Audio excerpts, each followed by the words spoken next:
Hi there.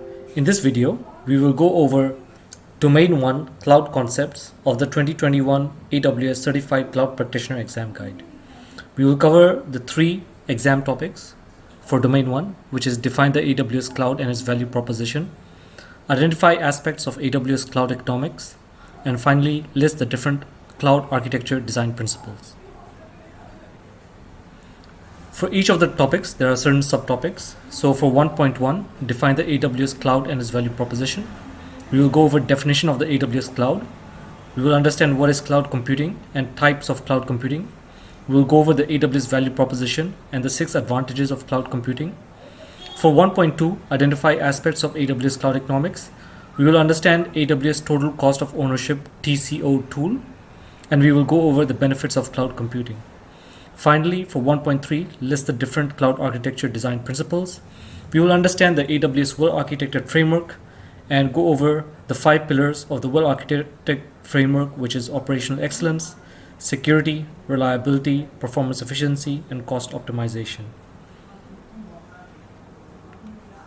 So, the first topic of Domain 1 Cloud Concepts, 1.1, define the AWS Cloud and its value proposition. First, we go over what is cloud computing. Cloud computing is the on-demand delivery of compute power, database, storage, applications, and other IT resources through a cloud services platform via the internet with pay-as-you-go pricing. What are the types of cloud computing? Now, an illustration of this, there has been a diagram made over here on the right-hand side to quickly help you visualize what is going to be explained over here.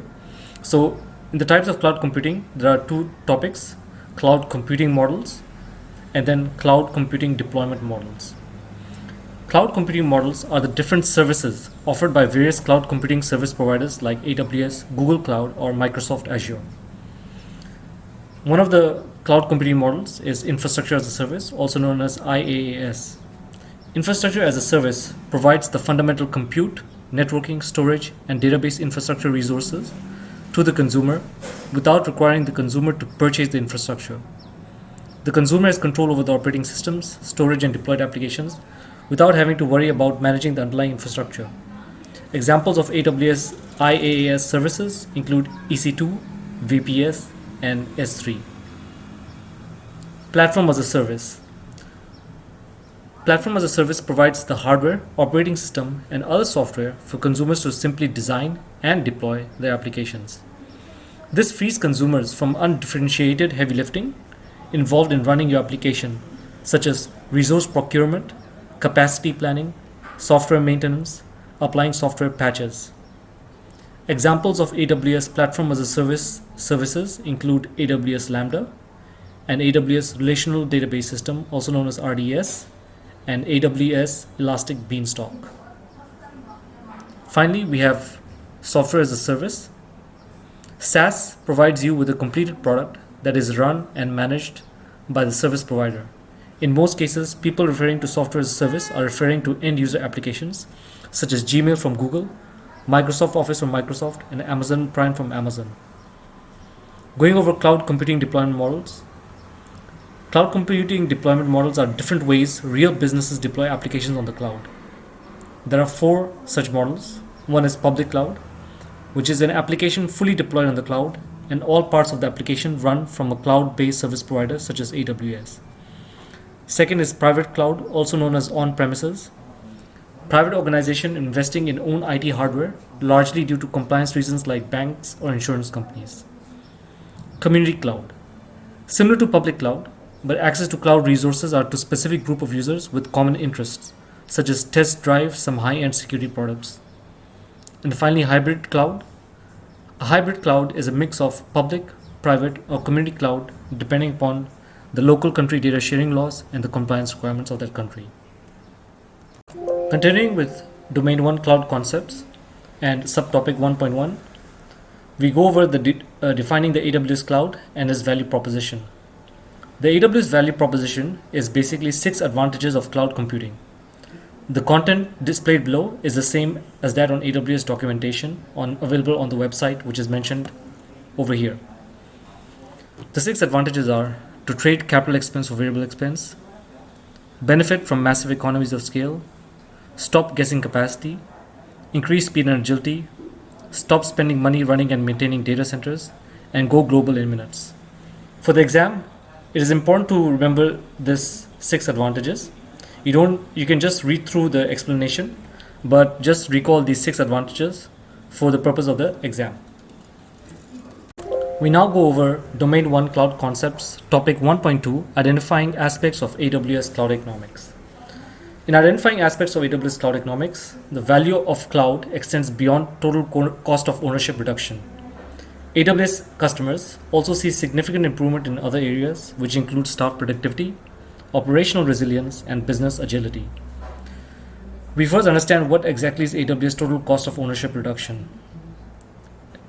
Total cost of ownership is the cost of running your technology infrastructure environment end-to-end on premises versus using AWS. What is the TCO, total cost of ownership tool?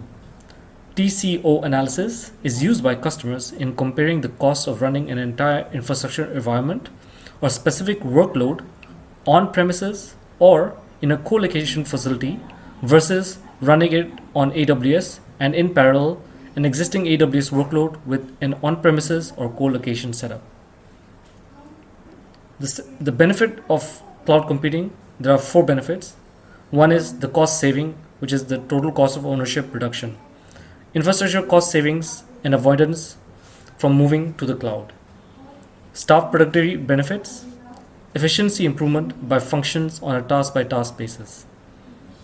Operational resilience improvement, benefit of improved availability, security, and compliance. And finally, business agility benefit, which is deploying new features, application faster, and reducing errors. Finally, we go over 1.3, list the different cloud architecture design principles. The cloud architecture design principles come from the 5 pillars of the AWS Well-Architected Framework, which you can read in detail from this link over here. There are 5 pillars of the AWS Well-Architected Framework. The first pillar, operational excellence. The definition of this pillar is the ability to support development and run workloads effectively, gain insight into their operations, and to continuously improve supporting processes and procedures to deliver business value. The design principles are: perform operations as code, make frequent small reversible changes, refine operations procedures frequently, anticipate failure, and learn from all operation failures. The second pillar is security, and the definition of the security pillar is the ability to protect data, systems, and assets to take advantage of cloud technologies to improve your security. The design principles involved for the security pillar are: implement a strong identity foundation, enable traceability, apply security at all layers, automate security best practices, protect data in transit and at rest, keep people away from direct access or manual processing of data, and to prepare for security events. The third pillar of the AWS Well-Architected Framework is reliability, which is the ability of a workload to perform its intended function correctly and consistently when it's expected to. The design principles involved in the reliability pillar are: automatically recover from failure, test recovery procedures, scale horizontally to increase aggregate workload availability, stop guessing capacity, and manage change and automation. The fourth pillar is performance efficiency, and this means it is the ability to use computing resources efficiently to meet system requirements and to maintain that efficiency as demand changes and technologies evolve. The design principles involved in the performance efficiency pillar are: to democratize advanced technologies by delegating complex tasks to your cloud vendor, go global in minutes, use serverless architectures, experiment more often, consider mechanical sympathy, and always use the technology approach that aligns best with your workload goals. The final pillar of the AWS Well-Architected Framework is cost optimization, which means the ability to run systems to deliver business value at the lowest price point. The design principles involved in cost optimization are: implement cloud financial management, pay only for computing resources that you require, measure overall efficiency, stop spending money on undifferentiated heavy lifting, and analyze and attribute expenditure. It is critical for the exam that you remember the 5 pillars and the definitions and the design principles, which could be part of the questions of the AWS Certified Cloud Practitioner exam. Finally, in our next video, we will go over all the cheat sheets for all the domains for the entire AWS Certified Cloud Practitioner exam. Please subscribe for updated content and hit the like button if you found the video useful. Thanks for watching. Hello there. In this video, we will go over the AWS Certified Cloud Practitioner cheat sheet for Domain 2 Security and Compliance. We will go over the subtopics for Domain 2, which are define the AWS Shared Responsibility Model, define AWS Cloud Security and Compliance concepts, define AWS Access Management capabilities, and identify resources for security support. In this cheat sheet, to further explain these subtopics, we will delve into the details as follows. For 2.1, define the AWS Shared Responsibility Model. We will cover shared responsibility model for AWS infrastructure as a service offerings, platform as a service offerings, and software as a service offerings. Within 2.2, define AWS Cloud Security and Compliance concepts. We will cover infrastructure security, inventory and configuration management, data encryption, identity and access control, monitoring and logging, security products in AWS Marketplace. Similarly, in 2.3, we will go over identifying AWS access management capabilities. We will go over IAM and definitions used in AWS IAM. We will go over the process of IAM authentication, security features of IAM for authentication, process of IAM authorization, and security features of IAM for authorization. And finally, we will end with identifying resources for security support, which comprise primarily of security support and compliance support. So starting with 2.1, defining the AWS Shared Responsibility Model. What is the AWS Shared Responsibility Model? Security is a shared responsibility between AWS and the customer. The different parts of the shared responsibility model are explained below. AWS responsibility is security of the cloud. AWS is responsible for protecting the infrastructure that runs all the services offered in the AWS cloud. The infrastructure is composed of the hardware, software, networking, and facilities that run AWS cloud services. Customer responsibility is security in the cloud. Customer responsibility is determined by the AWS cloud services that a customer selects. This determines the amount of configuration work the customer must perform as part of their security responsibilities. This is the critical word. The customer must determine the amount of configuration work. So, what are the difference in shared responsibility between the type of AWS service used? The AWS Shared Responsibility Model can be segregated based on the different service offerings. If you're taking up infrastructure as a service offerings, such as AWS Virtual Private Cloud, Elastic Compute Cloud, which is EC2 or EBS, then the shared responsibility model is different. If you're taking up platform as a service offerings, such as relational database services or Elastic Beanstalk, then the shared responsibility is different. If you are taking up software as a service offerings, such as simple email service, then also the shared responsibility is different. Keeping these differences in mind, we will go through the different shared responsibility models. Starting with the first, we have the AWS Shared Responsibility Model for infrastructure as a service. As you can see in this diagram, the top in blue represents the responsibilities of the customer. Customer is responsible for security in the cloud. Customers that deploy an Amazon EC2 instance, for example, are responsible for management of the guest operating system, including updates and security patches, any application software or utilities installed by the customer on the instances, and the configuration of the AWS provider firewall on each instance. So as you can see, for infrastructure as a service offering, the level of shared responsibility is almost equal. AWS is responsible for security of the cloud. AWS is responsible for protecting the infrastructure that runs all the services offered in the AWS cloud. This infrastructure is composed of, as mentioned before, the hardware, the software, networking, and the facilities that run the AWS cloud services. Now that you've seen this diagram for the AWS shared responsibility model for infrastructure as a service offering, we will now go for platform as a service. As you can see, the difference between infrastructure as a service and platform as a service, the level of responsibility of the customer is reduced as AWS now takes up more of the responsibility for platform as a service. So you can see over here, certain aspects such as platform and application management, operating system network and firewall configuration have been taken up by AWS. AWS operates the infrastructure layer, the operating system and platforms, and customers access the endpoints to store and retrieve data.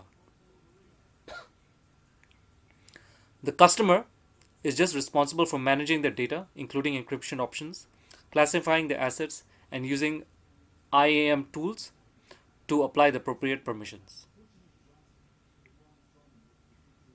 Next is AWS shared responsibility model for software as a service. For software as a service, more of the responsibility shifts to AWS and less of the responsibility is on the customer.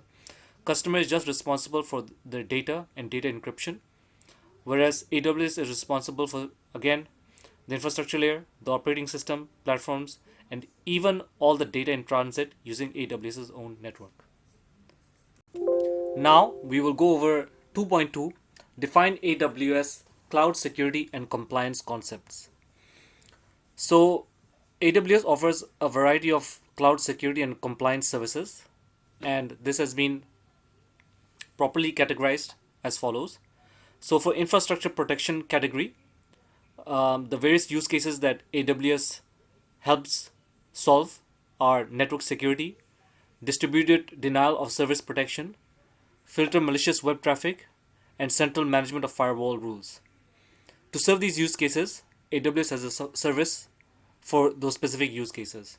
So for network security, AWS offers AWS Network Firewall. For distributed denial of service protection, we have AWS Shield. To filter malicious web traffic, we have AWS Web Application Firewall. And for central management of firewall rules, we have AWS Firewall Manager. The second category of AWS Cloud Security and Compliance is inventory and configuration management. In order to be able to record and evaluate the configurations of all your AWS resources, AWS offers AWS Config Service. In order to configure inventory on all your managed EC2 instances by using a one-click procedure, AWS offers AWS System Manager Inventory. To create standard pre-configured hardened virtual machines, AWS offers Amazon Machine Image. To manage and provision cloud stacks with infrastructure as code templates, AWS offers AWS Cloud Formation Service. And finally, to automate the configurations of your servers, AWS offers AWS Opsworks. Continuing on, in order to provide data encryption within the AWS Cloud Security and Compliance tools, the various use cases that AWS serves are provision, manage, and deploy public and private SSL or TLS certificates, for which AWS offers AWS Certificate Manager service. In order to rotate, manage, and retrieve secrets, we have the AWS Secrets Manager. For cryptographic key storage and management to encrypt or digitally sign your data, we have AWS Key Management Service. For transmission of sensitive data using server-side encryption, we have Amazon Simple Queue Service. For hardware-based key storage for regulatory compliance, we have AWS Cloud HSM. For identity and access control, to securely manage access to services and resources, we have AWS Identity and Access Management. For single sign-on service to the cloud, we have AWS Single Sign-On Service.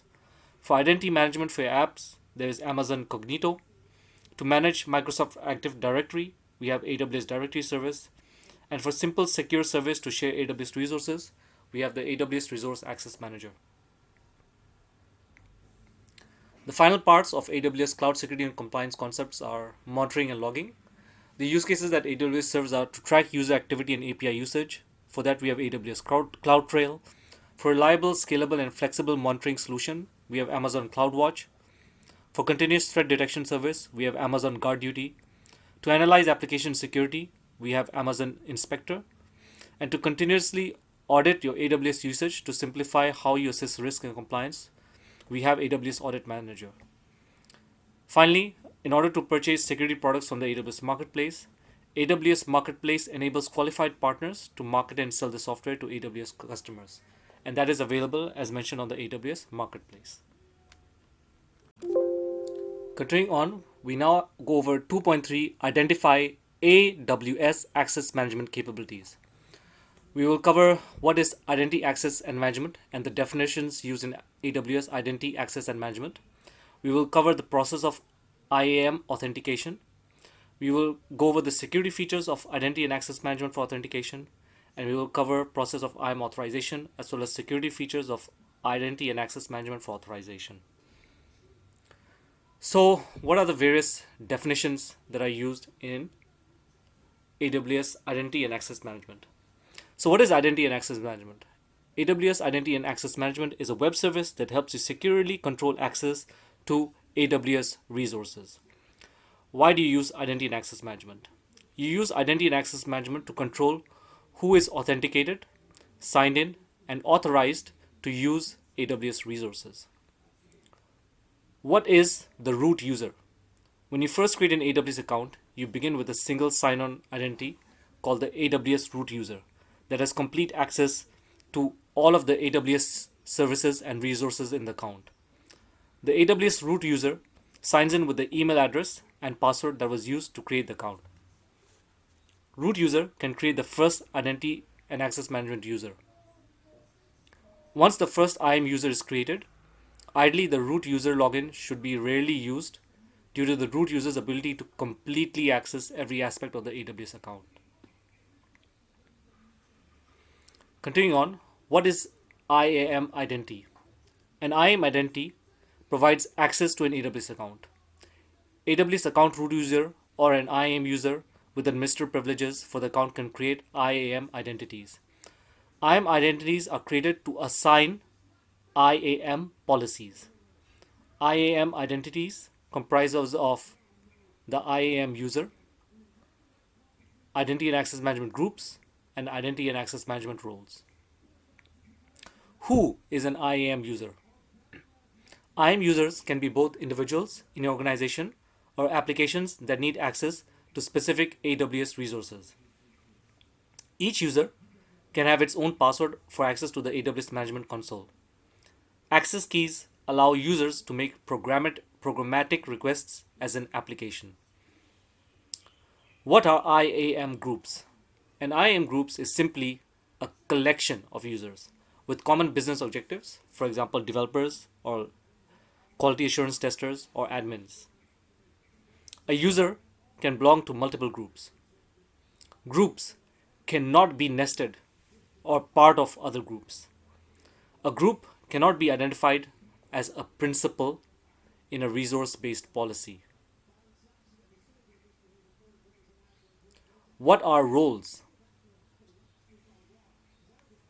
An IAM role is an IAM identity that you can create an account that has specific permissions. However, instead of being uniquely associated with one person, a role is intended to be assumable by anyone who needs it.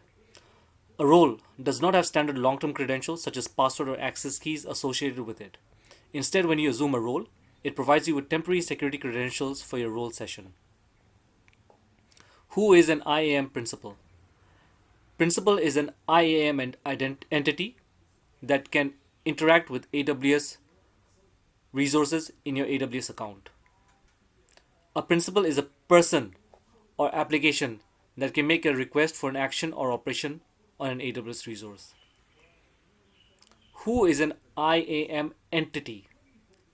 The IAM entity is the one being authenticated by AWS as a principal. Only root user, IAM user, federated user, and assumed IAM role can be IAM entities. Groups are not an IAM entity, as a group is merely collection of user and IAM authenticates either the user or the role. Who is a federated user? A federated user represents an employee in an organization who already have a way to be authenticated, such as by signing into your corporate network or external identity providers like Google or Microsoft. You don't have to create separate IAM user for them. Instead, you can federate those user identities directly into AWS. Now, we will go over the first part of AWS Access, which is authentication. A principal must be authenticated, which is to be signed into AWS using the credentials to send a request to AWS. An IAM principal can be a person or an application making a request or an action or operation on an AWS resource. The principal is authenticated as either the AWS account root user or IAM entity such as the IAM user, the federated user, or IAM role. When the IAM user is a person, then you must authenticate using your email address and password. When the IAM user is an application and authenticating in from API or command line interface, then you must provide your access key and secret key.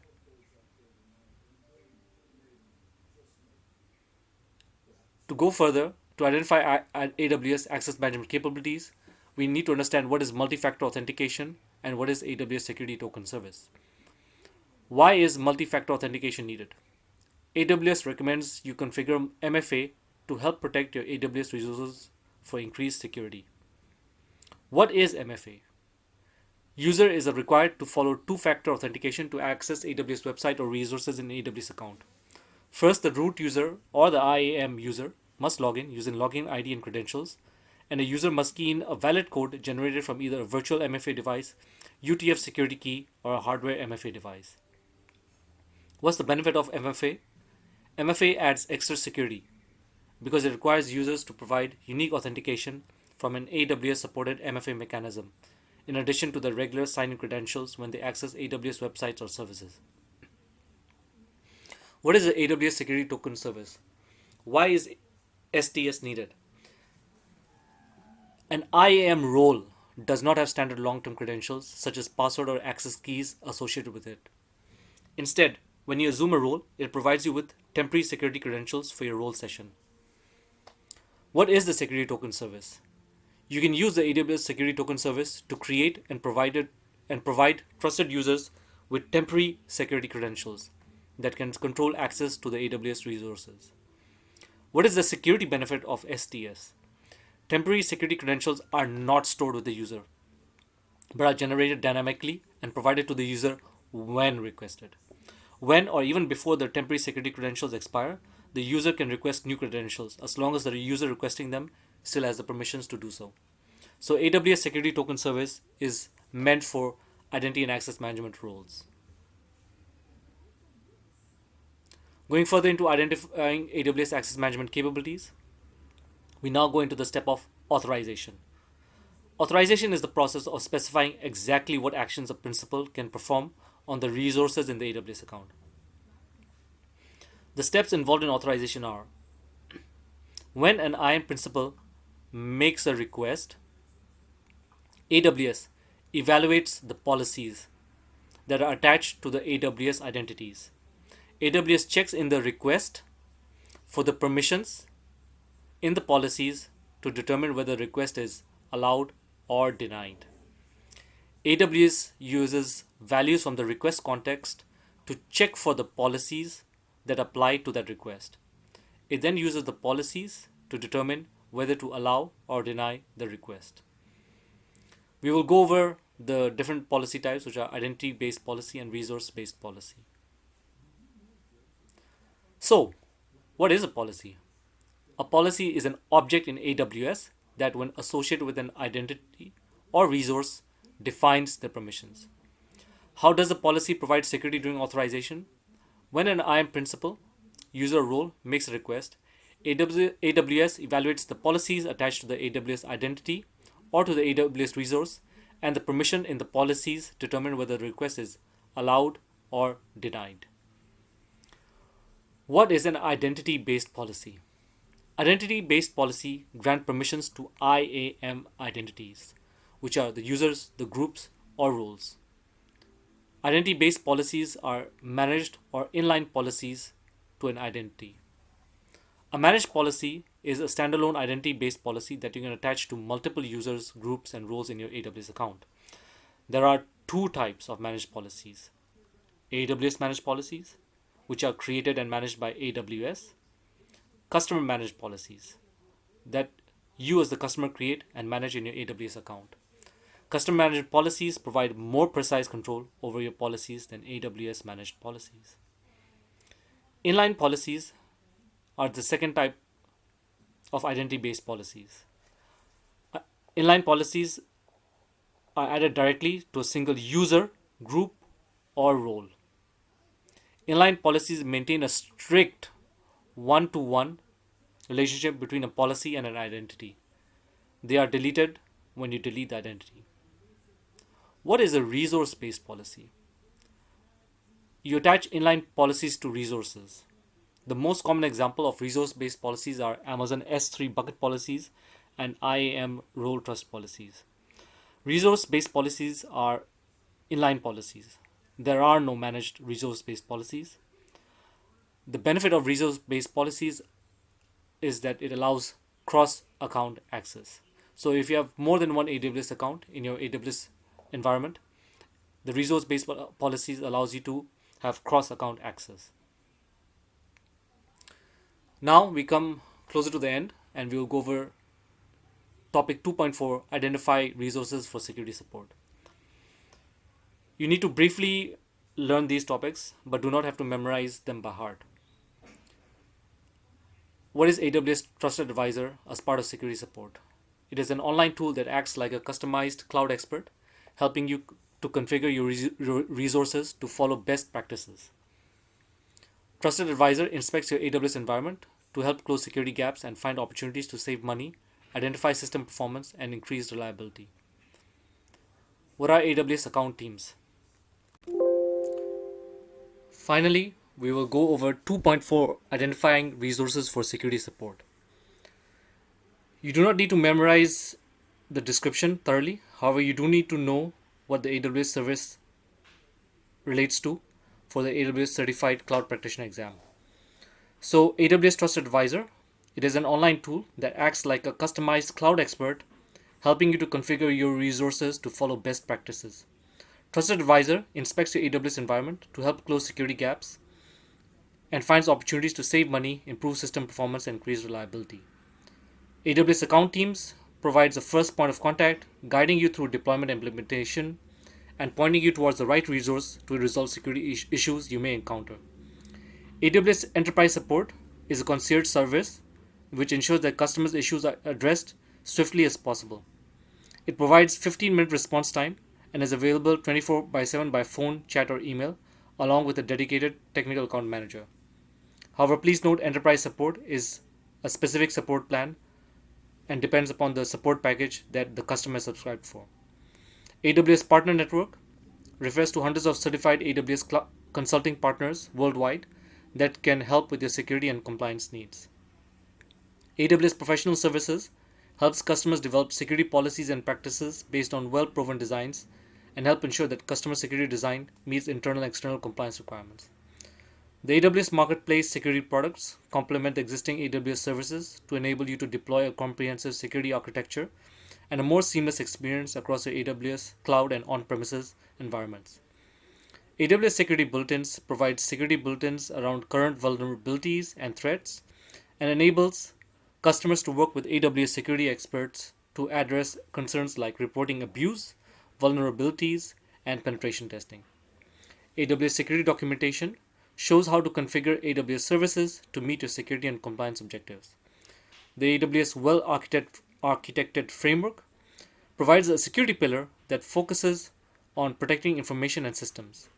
Key topics include confidentiality and integrity of data, identifying and managing who can do what with privilege management, protecting systems, and establishing controls to detect security events.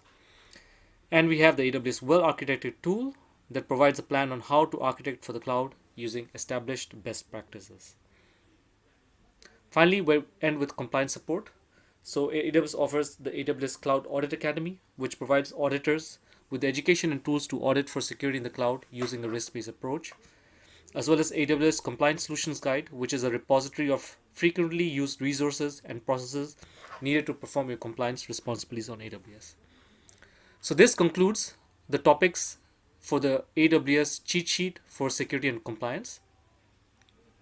If you found this video useful, please do subscribe for more content, more exam questions and answers, as well as more cheat sheet. Hi there.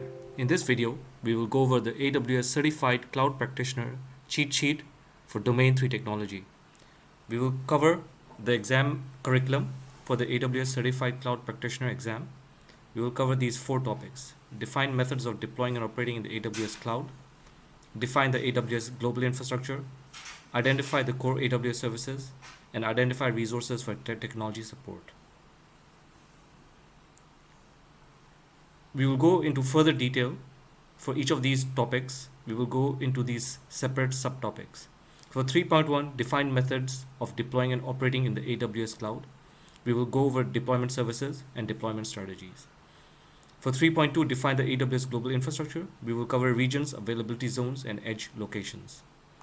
For 3.3, identify the core AWS services, we will cover the main AWS services, which are compute services, networking and content delivery, databases, storage, management tools.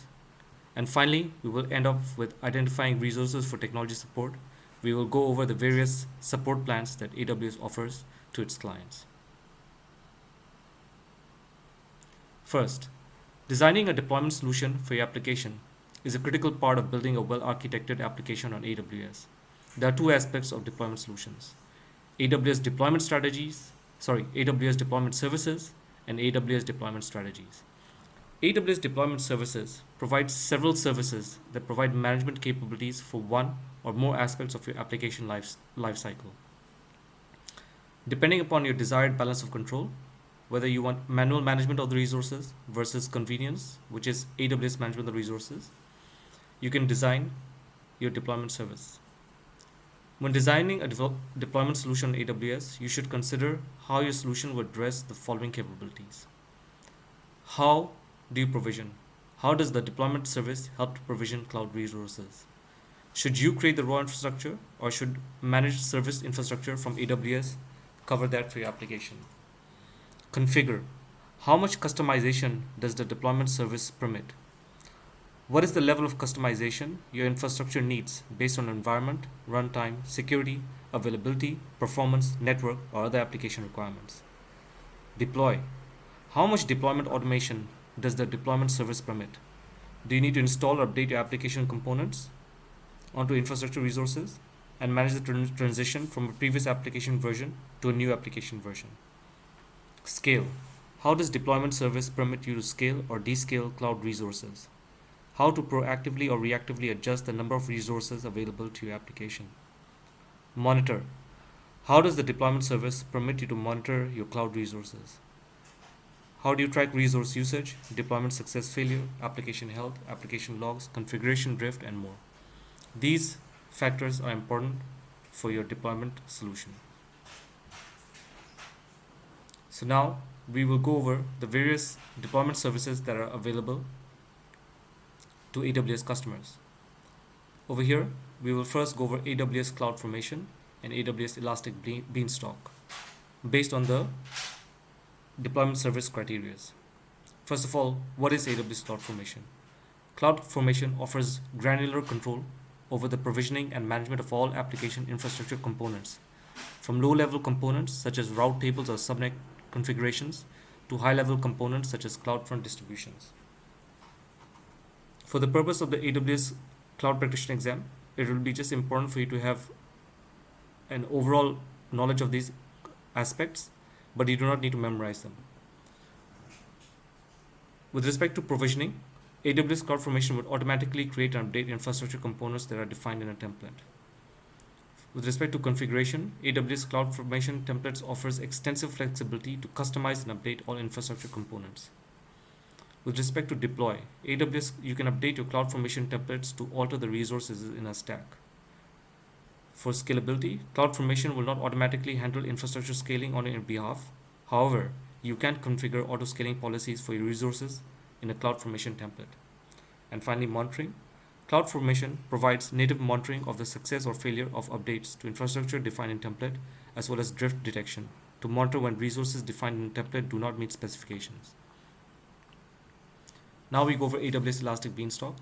AWS Elastic Beanstalk is an easy-to-use service for deploying and scaling web applications. Elastic Beanstalk will create all infrastructure components necessary to create a web application or service that runs on one of its supported platforms.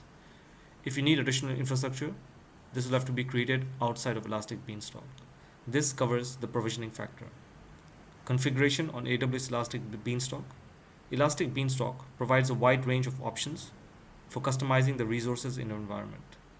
Deploy for Elastic Beanstalk. Elastic Beanstalk automatically handles application deployments and creates an environment that runs a new version of your application without impacting existing users. Scalability with Elastic Beanstalk. Elastic Beanstalk will automatically handle scaling of your infrastructure with managed auto-scaling groups for your application instances. Elastic Beanstalk offers built-in environment monitoring for applications including deployment success failures, environment health, resource performance, and application logs. This covers monitoring. Continuing on 3.1, defining methods of deploying and operating in the AWS Cloud, we now cover the two additional deployment services, AWS Code Deploy and Amazon Elastic Container Service. First, we will cover AWS Code Deploy. AWS Code Deploy is a fully managed deployment service that automates application deployments to compute services. How is provisioning taken care? Code Deploy is intended for use with existing compute resources and does not create resources on your behalf. Code Deploy requires compute resources to be organized into a construct called a deployment group in order to deploy application content. Configuration. Code Deploy uses an application specification file to define customizations for compute resources. Deploy. Depending on the type of compute resource that Code Deploy is used with, Code Deploy offers different strategies for deploying your application. Scalability. Code Deploy does not support scaling of your underlying application infrastructure. However, depending on your deployment configurations, it may create additional resources to support blue-green deployments. Finally, monitoring.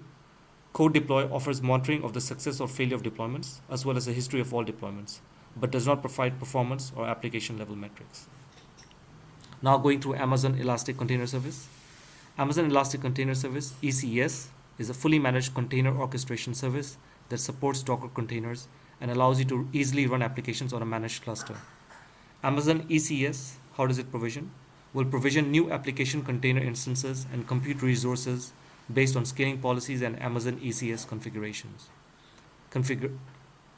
Amazon ECS supports customization of the compute resources created to run a containerized application, as well as the runtime conditions of the application containers. Deploy. Amazon ECS supports several deployment strategies for your containerized applications. Scale. Amazon ECS can be used with auto-scaling policies to automatically adjust the number of containers running in your Amazon ECS cluster. Finally, monitoring. Amazon ECS supports monitoring compute resources and application containers with CloudWatch. We continue with 3.1, defining methods of deploying and operating in the AWS Cloud, and we are going over AWS deployment services. We will now cover Amazon Elastic Kubernetes Service, which is also known as EKS. Amazon Elastic Kubernetes Service, EKS, is a fully managed, certified Kubernetes conformant service that simplifies the process of building, securing, operating, and maintaining Kubernetes clusters on AWS. How does it provision? Amazon EKS provisions certain resources to support containerized applications. For example, load balancers, compute resources, and application container instances. Configure. Amazon EKS supports customization of the compute resources, aka workers, if using EC2 instances to supply compute power. Deploy. Amazon EKS supports the same deployment strategies as Kubernetes. Scale. Amazon EKS allows you to scale workers with Kubernetes cluster autoscaler and pods with Kubernetes horizontal pod autoscaler and Kubernetes vertical pod autoscaler. Monitor. The Amazon EKS control plane logs provide audit and diagnostic information directly to CloudWatch logs. The Amazon EKS control plane also integrates with AWS CloudTrail to record actions taken in Amazon EKS. Now we go over AWS Opsworks. AWS Opsworks is a configuration management service that enables customers to construct, manage, and operate a wide variety of application architectures, from simple web applications to highly complex custom applications. How does it provision? Opsworks stacks can create and manage certain AWS services as part of your application using chef recipes. Configure. Opsworks stacks supports customization of other infrastructure in your environment through layer customization. Deploy. All Opsworks operating models support deployment and update of applications running on registered nodes. When you start an instance after the setup recipe is complete, AWS Opsworks stacks automatically runs the instance deploy recipes. However, when you add or modify an app, you must deploy it manually on any online instances. How does it scale?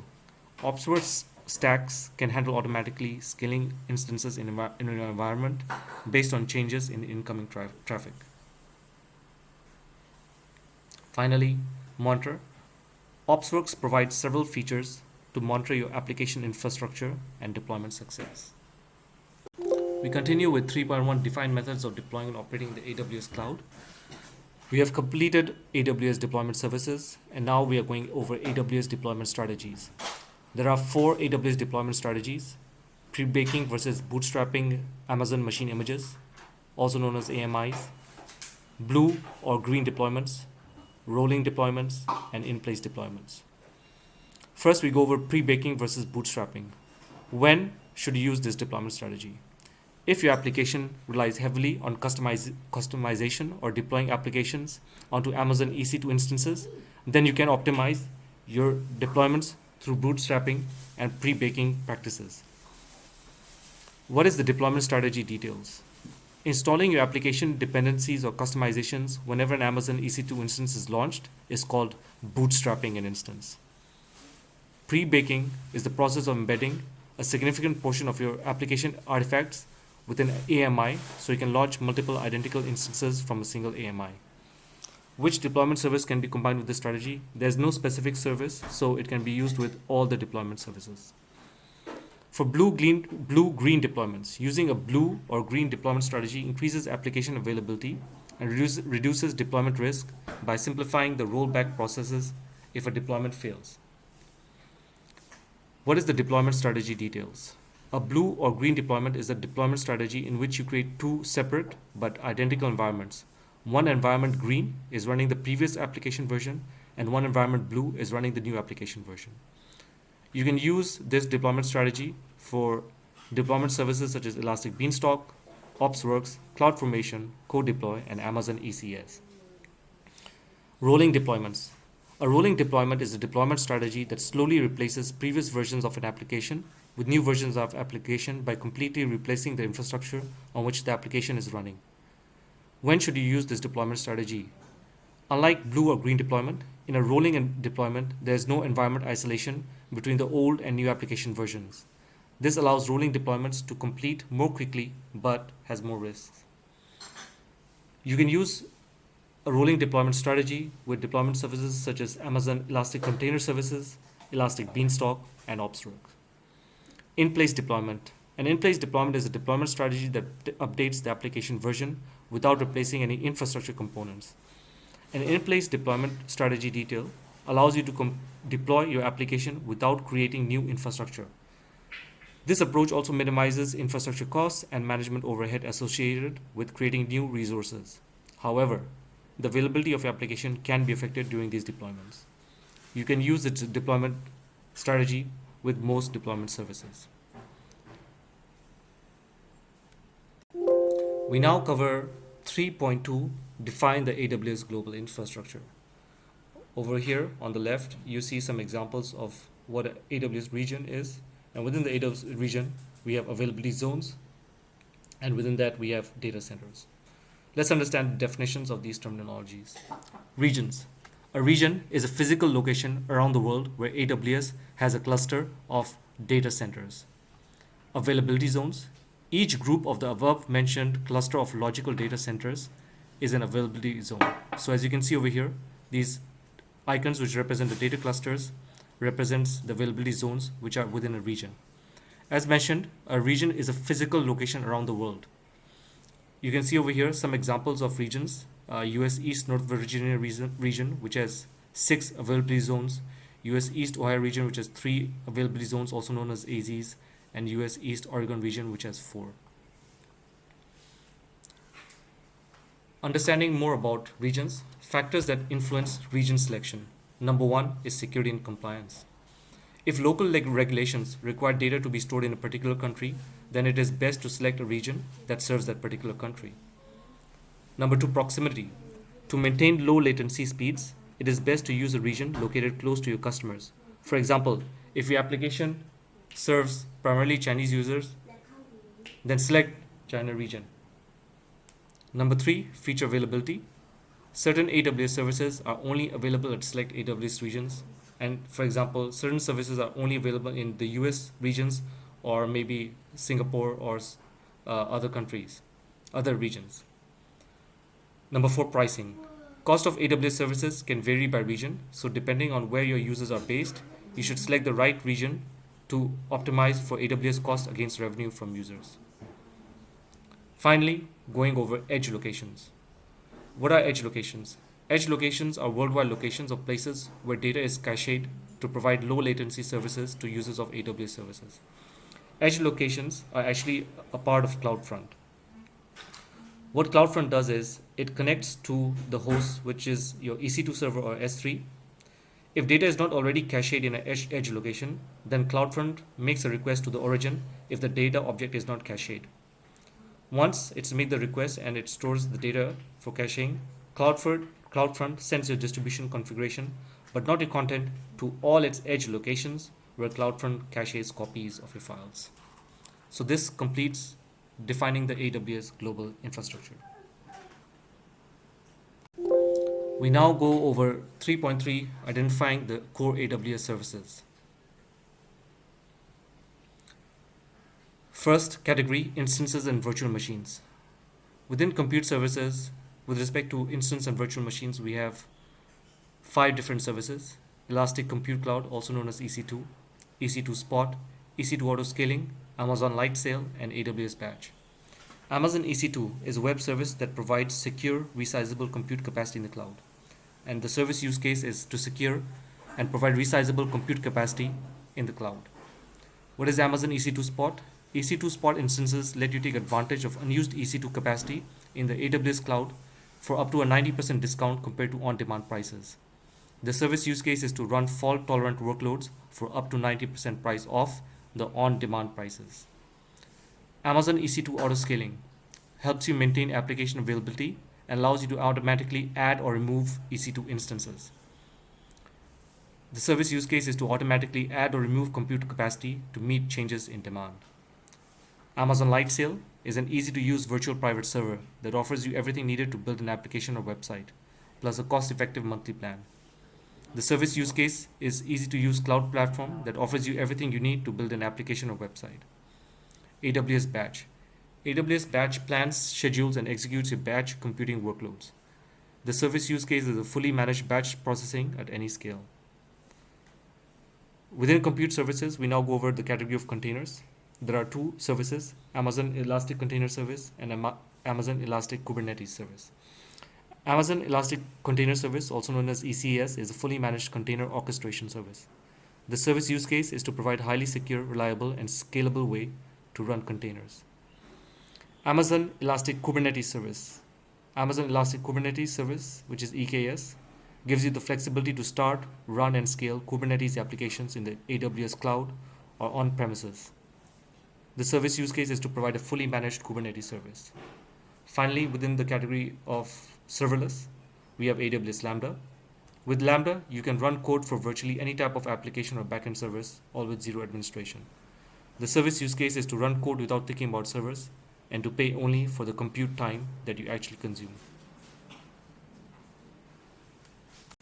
We continue with 3.3, identifying the core AWS services, and now we go over networking and content delivery.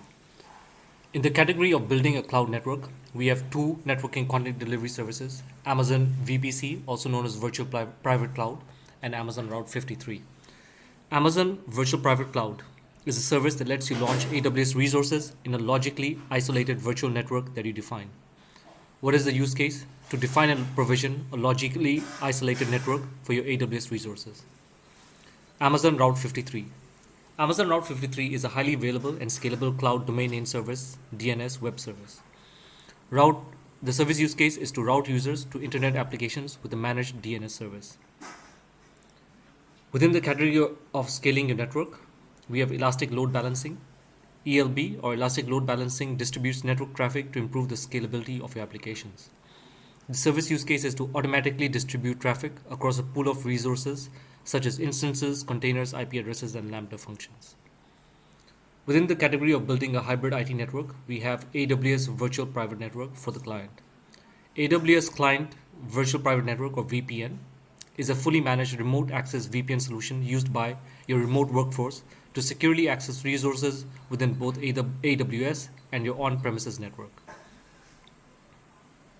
The service use case is to connect your users to AWS or on-premises resources using a virtual private network. AWS Virtual Private Network VPN for site-to-site. AWS Site-to-Site VPN is a fully managed service that creates a secure connection between your data center or branch office and your AWS resources using IP security IPsec tunnels. The service use case is to create an encrypted connection between your network and your Amazon VPC or AWS transit gateways. AWS Direct Connect. Using AWS Direct Connect, you establish a private connection between AWS and your data center to increase bandwidth throughput and provide a more consistent network experience through internet-based connections. The service use case is to establish a private, dedicated connection between AWS and your data center, office, or co-location environment.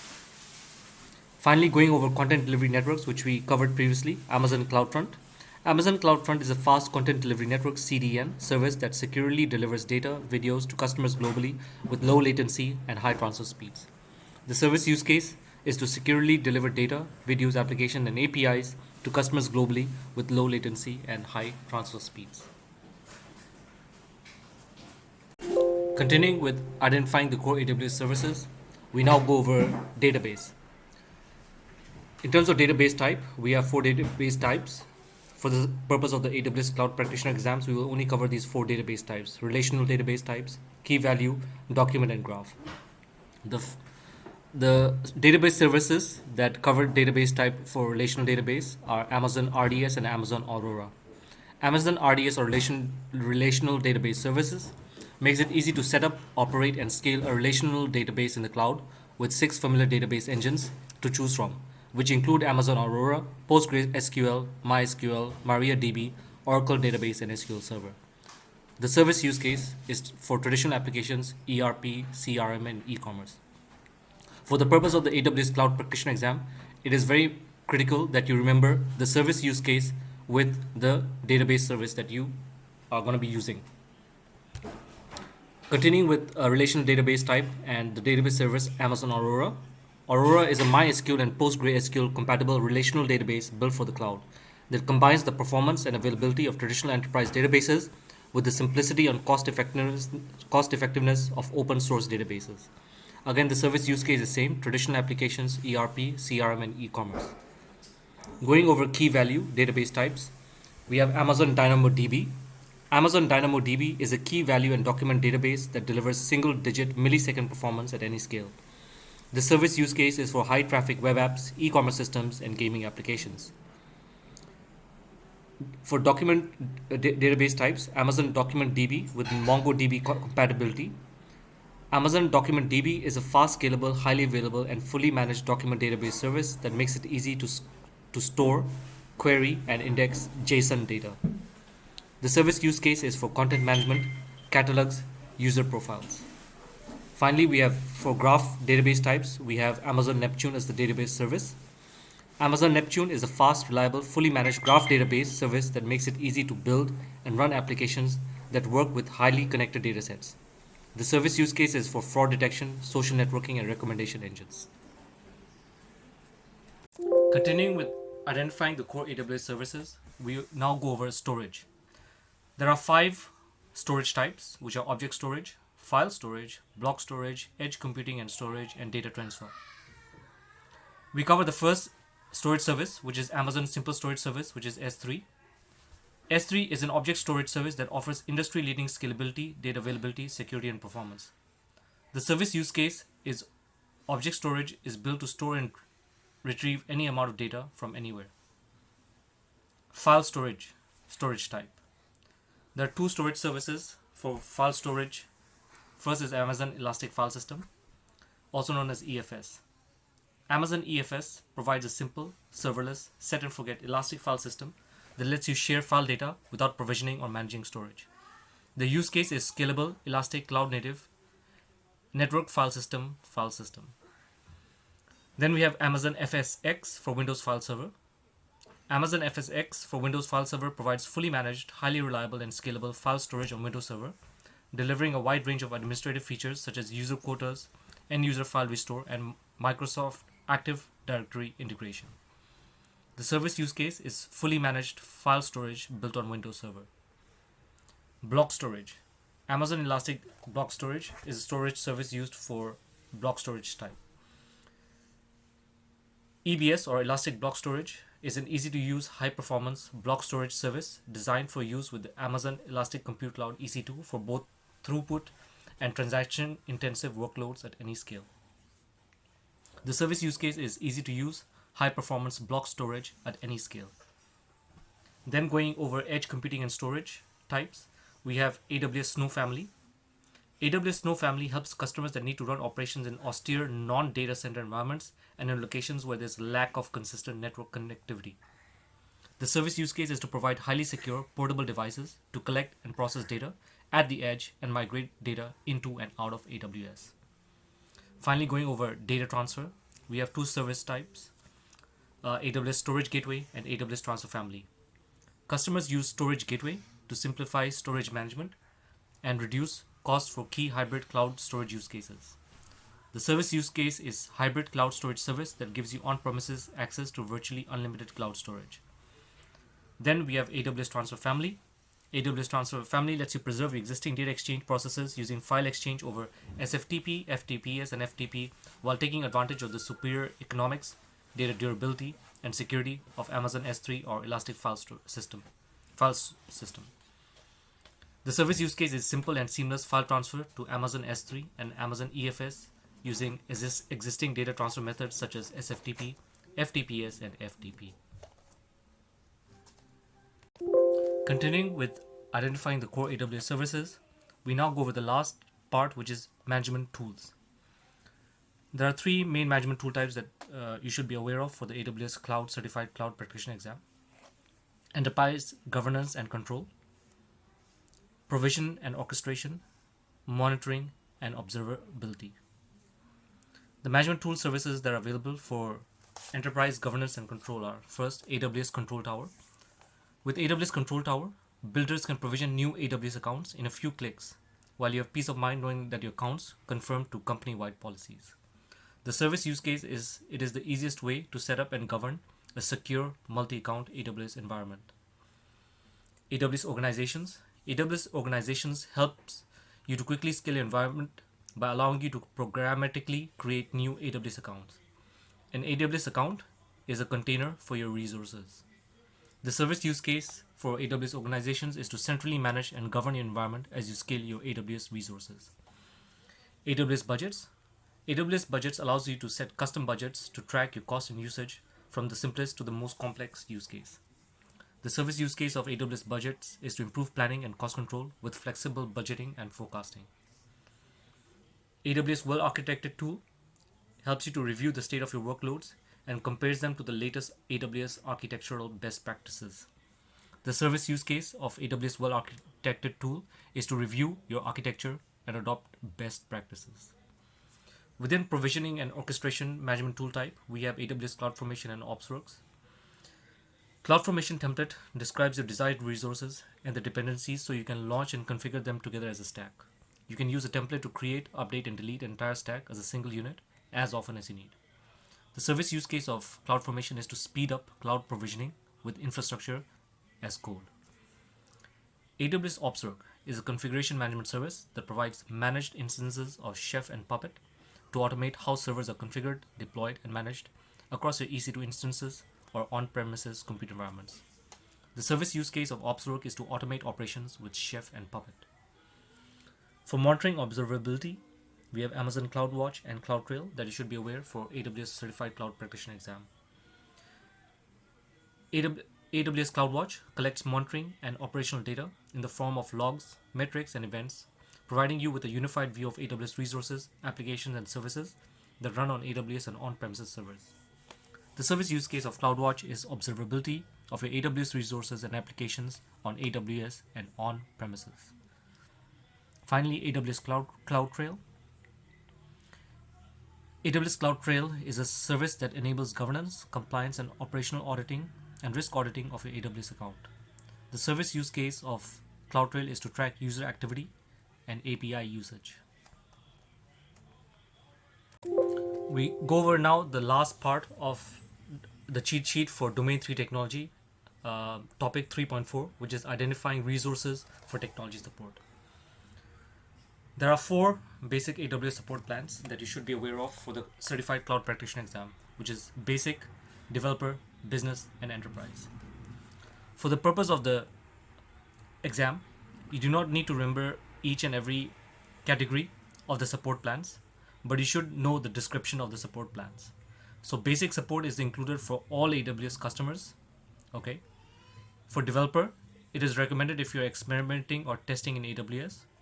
Business is recommended if you have production workloads in AWS, and enterprise support plan is recommended if you have business and or mission critical workloads in AWS. One of the most critical things to remember for enterprise support plan is that unlike other support plans, enterprise support plans provides you with technical account management, dedicated training, and dedicated account assistance. AWS also provides 7 core checks for the basic and developer support plans, but for business enterprise, you get the full set of checks.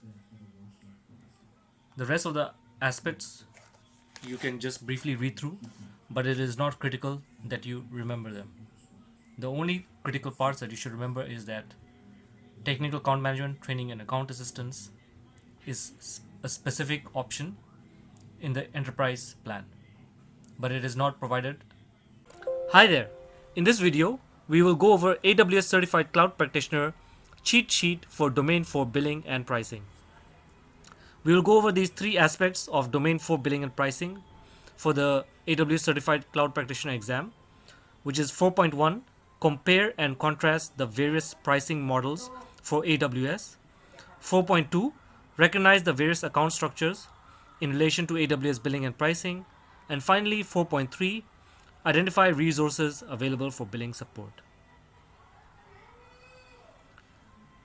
In a nutshell, we will cover these various aspects for each of the 3 critical exam curriculum.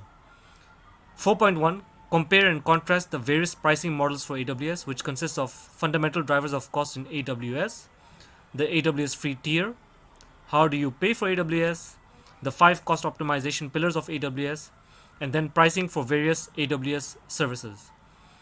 Then we will cover 4.2, recognize the various account structures in relation to AWS billing and pricing, and we will go over these 4 aspects.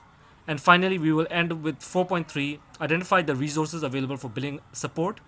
We will cover AWS billing support, AWS pricing tools, AWS tools for reporting and cost optimization, and end with AWS support plans. Starting with 4.1, compare and contrast the various pricing models for AWS.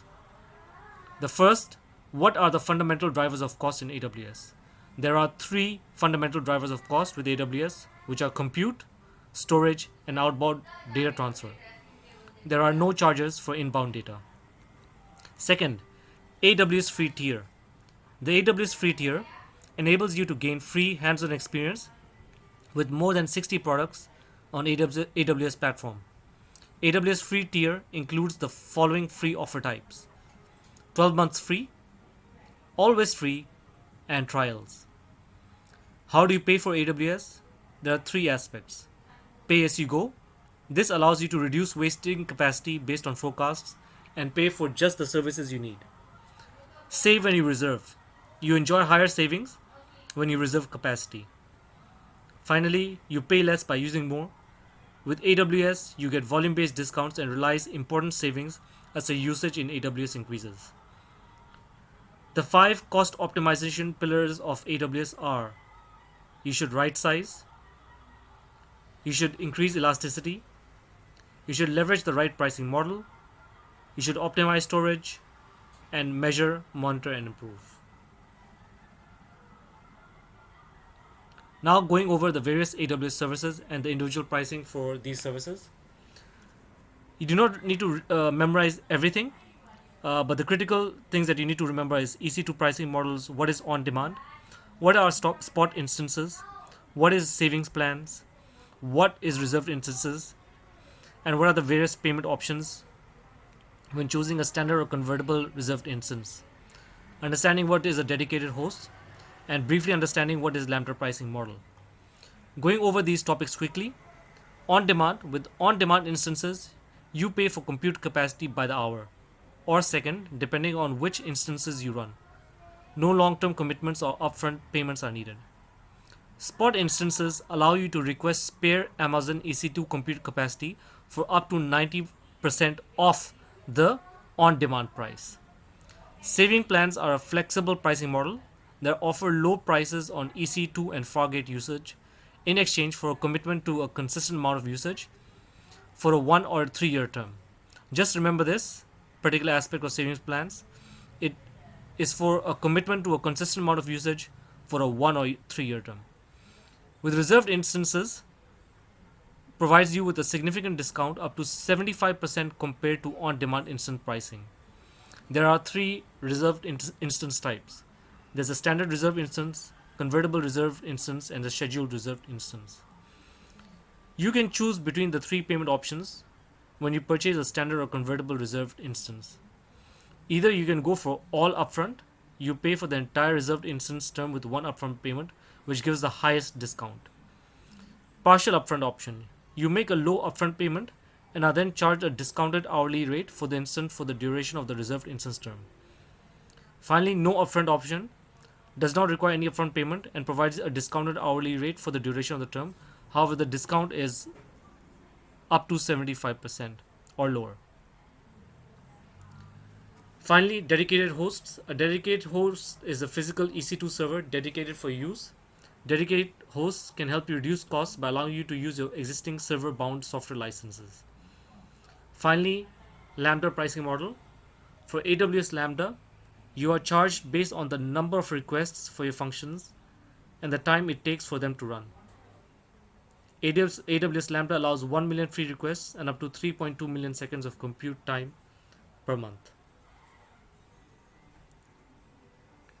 Going now to pricing for storage. The most important ones that you need to remember are Amazon S3 pricing, Amazon EBS pricing, and Amazon EFS pricing. With Amazon S3, you of course pay only for what you use. There's no minimum fee. There are 6 Amazon S3 cost components to consider. Storage pricing, request and data retrieval pricing, data transfer and transfer acceleration pricing, data management and analytics pricing, and S3 object lambda. The most important for the exam is storage pricing. You pay for storing objects in your S3 buckets. The rate you're charged depends on your object size, how long you store the objects during the month, and the storage class, which are given over here. With respect to Amazon Elastic Block Storage pricing, which is EBS pricing, you will be charged by the amount you provision in gigabytes per month until you release the storage. With Amazon Elastic File Storage pricing, you only pay for the amount of file system storage you use per month. Moving on to pricing for network and content delivery. For a virtual private cloud, there are no additional charges for creating and managing or using the VPC itself. Route 53. You pay only for what you use, which is the managed hosted zones, the serving the DNS queries, and managing the domain names. With Amazon CloudFront, Your charged traffic served based on the following dimensions: data transfer out and HTTP or HTTPS requests. AWS Direct Connect pricing. AWS Direct Connect has two billing elements: port hours and outbound data transfer. Port hour pricing is determined by connection type, either a dedicated connection or hosted connection, and capacity. Data transfer out over AWS Direct Connect is charged per gigabyte. Elastic load balancing pricing. You are charged for each hour or partial hour that an application, network, gateway, and classic load balancer is running. Pricing for database services. The two main ones are Amazon RDS and Amazon Aurora. With Amazon RDS, you pay only for what you use again. You are billed based on the DB instance hours, which is database instance hours, storage per gigabyte per month, input output requests per month, provisioned IOPS per month, which is input output per second per month, and backup storage and data transfer. Amazon Aurora pricing. You pay only for what you use again. You are billed based on database instances, MySQL or PostgreSQL, database storage and input output, and backup storage. Pricing for migration and transfer. AWS database migration service pricing. You only pay for your replication instances and any additional log storage. With AWS Snowball, you pay only for the use of the device and the data transfer out of AWS. Now going over 4.2, recognizing the various account structures in relation to AWS billing and pricing. First thing is AWS organizations. AWS organizations helps you to centrally manage and govern your environment and simplify billing by using a single payment method for all your accounts. The AWS organization root. This is the parent container for all the accounts in your organization. If you apply a policy to the root, it applies to all organizational units and accounts in the organization. An organizational unit is a logical grouping of accounts in your AWS organization. Organizational units enable you to organize your accounts into a hierarchy and make it easier for you to apply management and pricing controls. Finally, you have the accounts. You have the management account, which has the responsibilities of a payer account and is responsible for paying all the charges that are accrued by the member accounts. You cannot change an organization's management account. The member accounts are the rest of the accounts that belong to an organization. An account can be a member of only one organization at a time. Finally, going to the final aspect of billing and pricing, which is 4.3, identify resources available for billing support. With respect to AWS billing support, you have consolidated billing. Consolidated billing feature in AWS allows you to consolidate the billing and make payment from multiple AWS accounts. The billing dashboard, you can use the billing and cost management console to use below features such as estimate and plan your AWS costs, receive alerts if your costs exceed a threshold that you set, assess your biggest investments AWS resources, simplify your accounting if you work with multiple AWS accounts. Second, AWS pricing tools. You have the pricing calculator.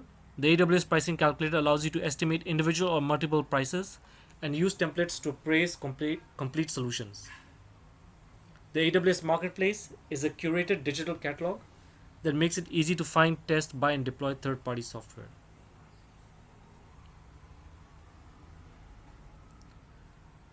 Another aspect of identifying resources available for billing support are the AWS tools for reporting and cost optimization.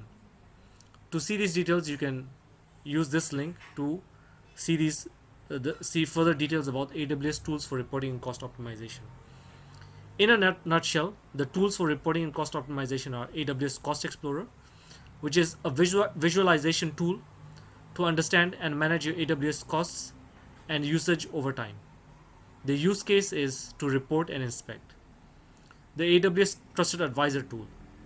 This tool provides you real-time guidance to help you provision your resources following AWS best practices to reduce costs, improve performance, and improve security. The use case is to inspect and right size. AWS Budgets helps to improve planning and cost control with flexible budgeting and forecasting. The use case is to budget and forecast. Amazon CloudWatch is a monitoring and observability service built to observe your AWS resources and applications on AWS and on premises. The use case is to report and inspect. AWS Cloud Trail is a service that enables governance, compliance, operational auditing, and risk auditing of your AWS account. The use case is to inspect, report, and organize. Amazon S3 Analytics. S3 Analytics offers several features that help you better understand, analyze, and optimize your storage costs at scale. The use case is to inspect and right size. Finally, AWS Cost and Usage Report contains the most comprehensive set of AWS cost and usage data available. The use case is again to report and right size. Finally, we end up with the various AWS support plans. There are 4 support plans: Basic, Developer, Business, and Enterprise. You do not need to memorize all these various aspects. The critical thing that you need to remember is Basic support is included for all AWS customers and includes customer services and communities, 7 core checks of the AWS Trusted Advisor best practice checks, and AWS Personal Health Dashboard. The rest of the various components of support plans are varied based on the different support plans. If you're on developer support plan, this support plan is recommended if you are experimenting or testing in AWS. The business support plan is recommended if you have production workloads in AWS, and the enterprise support plans is recommended if you have business